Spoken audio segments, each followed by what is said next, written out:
নমস্কার বন্ধুরা, আপনাদের সবাইকে আমাদের ভালোবাসার হেসেলে স্বাগত।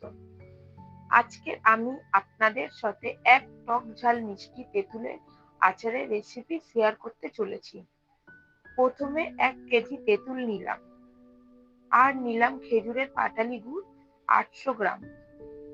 তার মধ্যে এক এক করে মশলা নিলাম। গোটা ধনে 2 চামচ, 5 ফোড়ন 2 চামচ, গোটা জিরে বা সাদা জিরে 2 চামচ, যে নামে চেনে, শুকনো লঙ্কা 12 থেকে 15টা, বিন নুন স্বাদ মতো, কাশ্মীরি লঙ্কার গুঁড়ো 2 চামচ। প্রথমে তেঁতুলের শিরাগুলো ছাড়িয়ে নিলাম।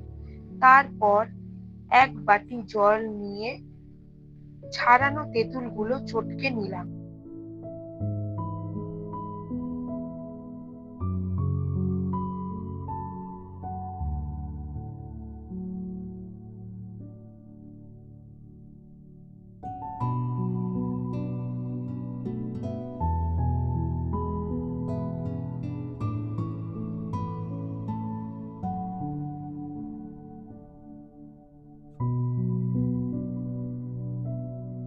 একটা ননস্টিক কড়াই বসালাম।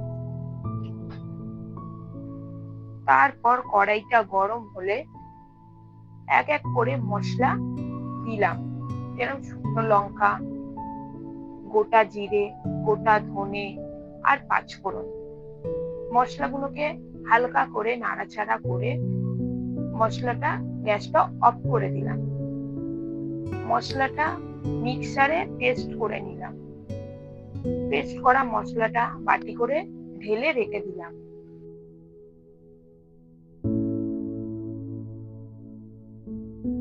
ননস্টিক কড়াইটাই বসালাম। ননস্টিক কড়াইটা হালকা গরম হলে পাটালি গুড়টা দিয়ে দিলাম। পাটালি গুড়টা একটু আঁচ কমিয়ে দিয়ে নাড়াচাড়া করে 5 থেকে 7 মিনিট যখন পাটালি গুড়টা গলে যাবে তখন তেঁতুলগুলো দিয়ে দিলাম।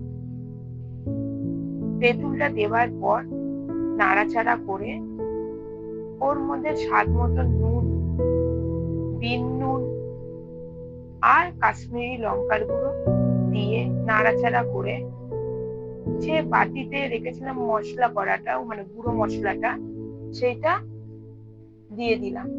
দিয়ে নাড়াচাড়া করে নামিয়ে নিলাম। আচারটি বাটিতে ঢেলে নিলাম। আচারটি যখন ঠান্ডা হয়ে গেল পরিষ্কার একটি কাচের বয়ামে আচারটি ঢেলে নিলাম। আপনারা যদি এমনি কাচের বয়ামে যদি রাখেন তাহলে অনেকদিন স্টোর করে খেতে পারবেন।